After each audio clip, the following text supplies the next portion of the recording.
What is it? I can't hear you. What is it? Oh, we're sharing space. I'm towards the Pete headset. Guys.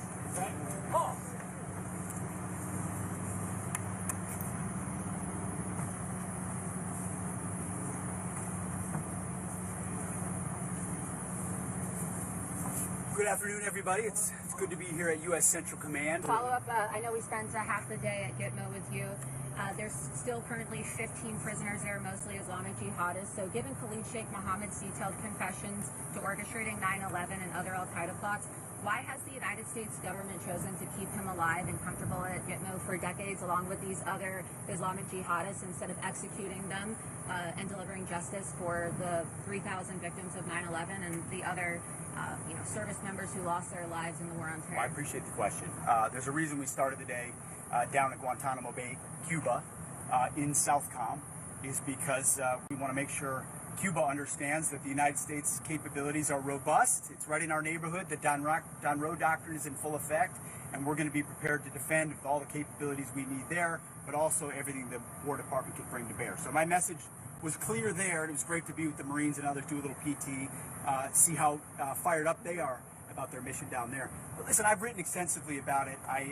These Gitmo detainees should have been executed, in my mind, personally, a long time ago for the crimes of what they committed against the American people. Unfortunately, the gears of American justice got gunked up all the way back to when I was a guard at Guantanamo Bay. In 2004, 2005, I was one of the guards, one of the, exterior guards, small part, in the first attempts on these trials that were just starting. There was a lot of hope. Hey, we might be able to try these guys swiftly for the crimes they've committed against the United States of America.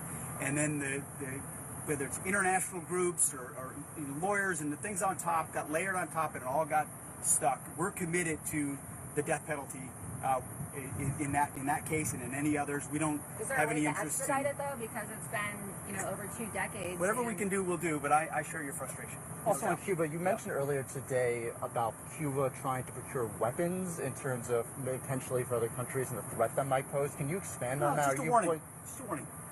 Cuba is 90 miles away. No country should live under the threat of those kinds of capabilities across from their shores. So you're talking about WMDs or Well, I'm not going to tell you everything about what I know. There's classifications about things we know that we don't share with the press, which is why we're careful about press credentials at the Pentagon. There's a lot of things that the American people and the public don't necessarily need to know. All I know is 90 miles away from our shores, we shouldn't be tolerating any other country putting systems there. So our message to Cuba is don't get into that game. Don't get into the game where you're threatening Americans or the American homeland because that won't go well for them. You must believe that there's a risk that Russia or China... Well, there's always a risk. There's always a risk, right? And we're monitoring the entirety of the globe. I'm not speaking to any specific intelligence. I'm just acknowledging the fact that there's a lot of pressure on the regime in Cuba right now, and rightfully so. They have big decisions that they should make, and sometimes leaders make the wrong decision when there's pressure on them. And we would encourage them not to go in that direction, which only creates the kind of threat the United States may have to deal with. And we have all the options we need in that scenario. How long would a U.S. military operation take to remove the communist regime in Cuba, and what would happen per se, and how long would it take to reestablish order if President Trump were to decide to do a capture-kill operation with Miguel Diaz-Canel like he did with Maduro in Venezuela? All I would say is options, options, options. Our job is to present options at different scales depending on where the Commander-in-Chief and the President of the United States wants to go. So capture and kill is still an option? We've got options all over the map. Just like we've got lots of options in CENTCOM. That's our job. Yeah. Our building literally plans for a living.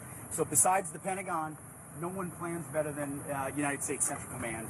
So to kind of bring it back home to while we're here, those options are all those options are on the table. The President expects us to be strong and resolute with the way that we respond and bring firepower, and we will certainly do that if need be. So thank you for traveling with us today very much. Appreciate you all. Did they violate the ceasefire? Thank you, boss. Thank you. Yes.